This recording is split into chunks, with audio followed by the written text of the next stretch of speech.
Mr. Claxton's Algebra 1 class. As I told you in for your homework, page 176, 49 to 58 all, we were going to use is over of equals percent over 100.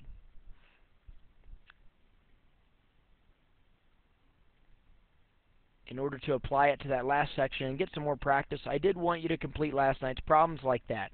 But I want to take your thinking to a different level today as far as percentages are concerned.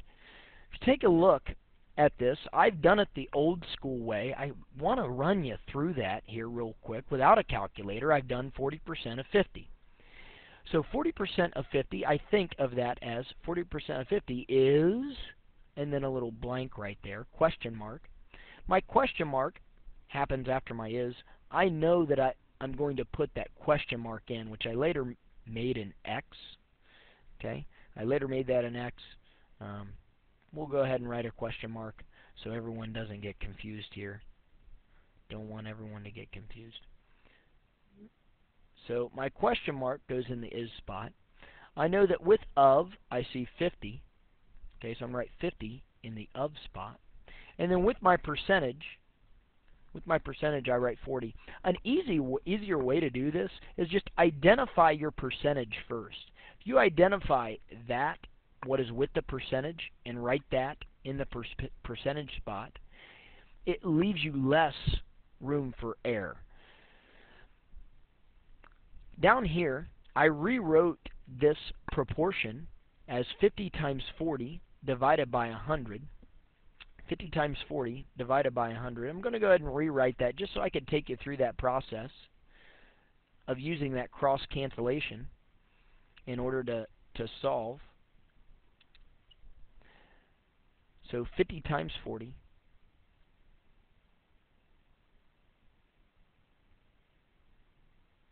divided by 100. Now, you might want to go to your calculator right away, but I want to elevate your thinking. I said, that's why we're here. So first, we're going to go ahead and look at these. Oh, Mr. Claxton, I see groups of 10. And I'm only going to look between 40 and 100 right now.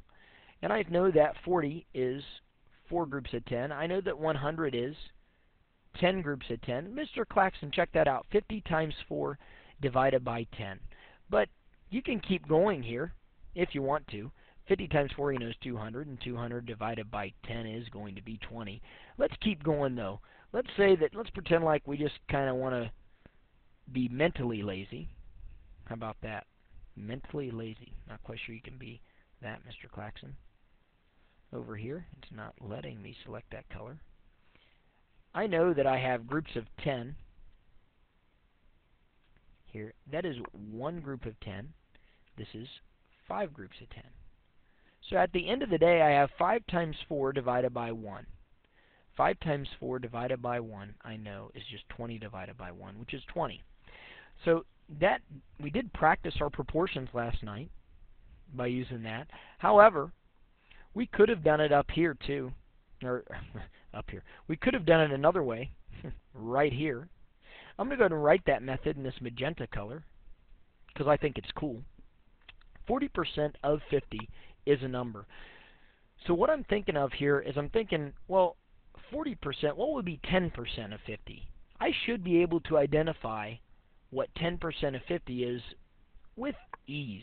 10% of 50, because with 10%, all I have to do is move the decimal point.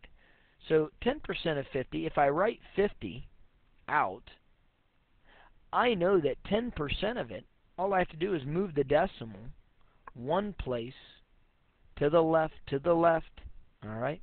I'll stop singing now. Move the decimal one place to the left. I now have 5.0. I know that 5.0, or just 5, is 10%. So if I wanted 40%, all I need to do is multiply by 4. So I would need to multiply 5 times 4. Okay, so I'm just going to say times 4 to get 20. That's an easier way to find 40% of 50. And that's a method that you're probably going to use if you're out shopping for clothes, maybe for a significant other or your mom or your dad, and you want to figure out a sale price.